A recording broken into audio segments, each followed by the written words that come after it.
IPTEK adalah singkatan dari Ilmu Pengetahuan dan Teknologi. IPTEK merupakan cabang ilmu yang mempelajari perkembangan teknologi berdasarkan ilmu pengetahuan. IPTEK memiliki banyak manfaat bagi kehidupan manusia, di antaranya meningkatkan kualitas hidup, meningkatkan efisiensi dan produktivitas, menyelesaikan masalah global, menghasilkan lapangan kerja baru, menumbuhkan inovasi dan kreativitas. Politik adalah proses, cara, atau kegiatan yang berkaitan dengan pengambilan keputusan dalam suatu kelompok atau masyarakat untuk mencapai tujuan bersama. Politik mencakup kekuasaan, proses mendapatkan, menggunakan, dan mempertahankan kekuasaan untuk mengatur masyarakat. Kebijakan publik, upaya merumuskan dan melaksanakan kebijakan yang luas berdampak pada masyarakat luas, interaksi sosial, hubungan dan negosiasi antar individu, kelompok, atau negara untuk mencapai kepentingan tertentu. Politik merupakan sesuatu yang hidup di dalam kehidupan. Yang pertama, politik dalam kepemimpinan diri sendiri. Nah, politik dalam diri kita sendiri terlaksana ketika kita akan memutuskan sesuatu. Sesuatu tersebut diibaratkan sebagai tujuan akhir. Dapat dilihat bahwa dalam satuan terkecil dalam diri kita, sekalipun sistem politik akan terus hidup dan mengakar pada kehidupan manusia. Yang kedua, politik dalam ranah pendidikan. Berbicara mengenai perpolitikan yang terjadi di ranah pendidikan, tentunya merupakan suatu hal yang luas, karena dunia pendidikan merupakan tempat yang sangat menguntungkan bagi sebagian orang dalam membangun citranya sendiri. Dalam ranah pekerjaan akan selalu mengenai kekuasaan dan keuntungan yang bisa didapatkan di dalamnya, karena siapapun pastinya ingin mendapatkan posisi yang lebih atas dari sebelumnya. Di samping kekuasaan akan bertambah, pendapatan yang dia hasilkan pun tentunya akan meningkat, sehingga dalam prakteknya dunia kerja menjadi ranah paling strategis dalam mencari kekuasaan dan keuntungan.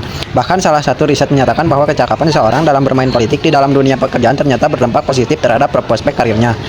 Politik dalam ranah kenegaraan. Negara merupakan salah satu organisasi terbesar dalam tatanan kehidupan kita. Negara merupakan perlembagaan masyarakat politik paling besar yang memiliki kekuasaan yang otoritatif. Oleh karena itu, kekuasaan di dalam suatu negara merupakan masalah sentral. Pengembangan ilmu pengetahuan dan teknologi atau IPTEK memiliki dampak signifikan dalam berbagai bidang, termasuk politik. Berikut adalah penjelasan tentang bagaimana perkembangan IPTEK mempengaruhi bidang politik. Yang pertama ada digitalisasi dan media sosial. Perkembangan teknologi komunikasi seperti media sosial mempermudah akses informasi politik, kampanye, dan keterlibatan masyarakat. Ini memungkinkan warga untuk lebih aktif dalam proses demokrasi seperti mengkritisi kebijakan atau mengawal jalannya pemerintahan. Yang kedua ada e-government. Teknologi memungkinkan pemerintah untuk lebih transparan dan efisien melalui platform digital seperti portal layanan publik, pengaduan online, dan sistem pemilu elektronik. Yang ketiga ada big data dan AI. Analisis big data dan kecerdasan buatan membantu dalam pengambilan keputusan politik berdasarkan data yang lebih akurat. Namun, teknologi ini juga bisa disalahgunakan, misalnya untuk propaganda atau manipulasi opini publik. Yang terakhir atau yang keempat ada cyber security. Ancaman siber dalam bidang politik seperti peretasan data pemilu atau penyebaran hoax menjadi isu penting di era digital. Sistem e-voting untuk pemilu di era digital. Nah, sebelumnya teman-teman harus tahu nih bahwa di Amerika Serikat itu sudah menggunakan sistem e-voting untuk pemilihan presidennya. Mengapa sih Amerika Serikat memilih sistem e-voting untuk pemilihan presidennya? Karena dengan sistem e-voting, di mana pemilihannya itu dilakukan dengan menggunakan perangkat elektronik yang mana akan mempermudah dan mengefisiensikan waktu. Selain itu, sistem e-voting juga bisa mengurangi atau meminimalisir biaya yang harus dikeluarkan untuk mengadakan pemilu secara konvensional. Hal ini pun sebenarnya bukan nggak mungkin nih terjadi di Indonesia. Buktinya pada tahun 2022, Kementerian Komunikasi dan Informatika yang pada saat itu diketuai oleh Johnny G. Plate itu mengusulkan bahwa pemilu tahun 2024 itu akan menggunakan sistem e-voting.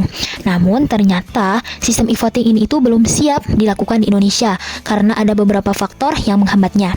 Yang pertama itu ada infrastruktur yang belum siap. Maksudnya perangkat elektronik yang ada di Indonesia itu belum cukup memadai. Yang kedua itu ada kesiapan biaya. Yang dimaksudkan di sini adalah kesiapan biaya mengubah yang awalnya kita itu melakukan pemilu secara konvensional itu menjadi pemilu secara sistem e-voting. Dan yang ketiga itu ada kesiapan sumber daya manusia, yang mana orang-orang Indonesia itu belum cukup paham mengenai sistem e-voting yang menggunakan perangkat elektronik. Sikap selektif masyarakat dalam menghadapi perubahan iptek atau ilmu pengetahuan dan teknologi. Dalam bidang politik sangat penting untuk meminimalkan dampak negatif dan memaksimalkan dampak positif.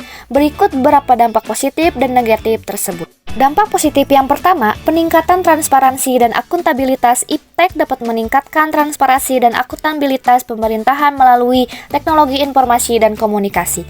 Dan yang kedua, partisipasi politik yang lebih luas. Iptek memungkinkan partisipasi politik yang lebih luas dan aktif dari masyarakat melalui media sosial dan platform online lainnya.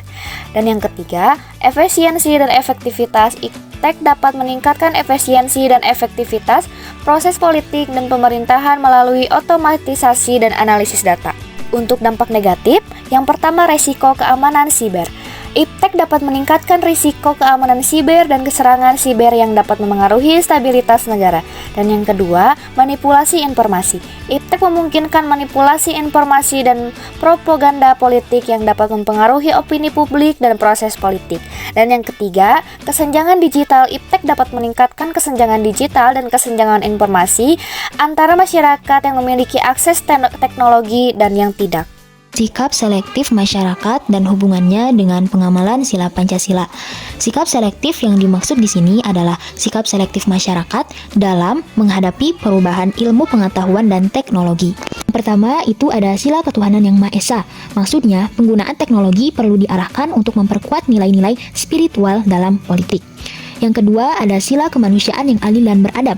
Maksudnya, memilah informasi yang ada agar penyebaran ujaran kebencian atau hoax yang dapat mencederai nilai kemanusiaan itu tidak terjadi.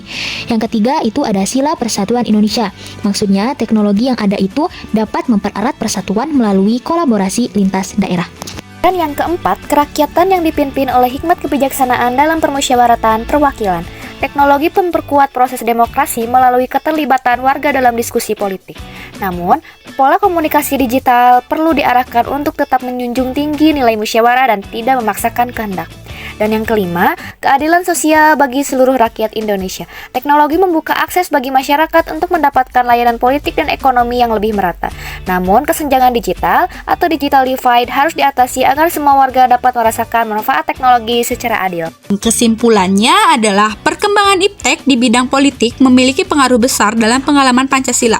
Teknologi dapat menjadi alat untuk memperkuat nilai-nilai Pancasila jika digunakan dengan bijaksana.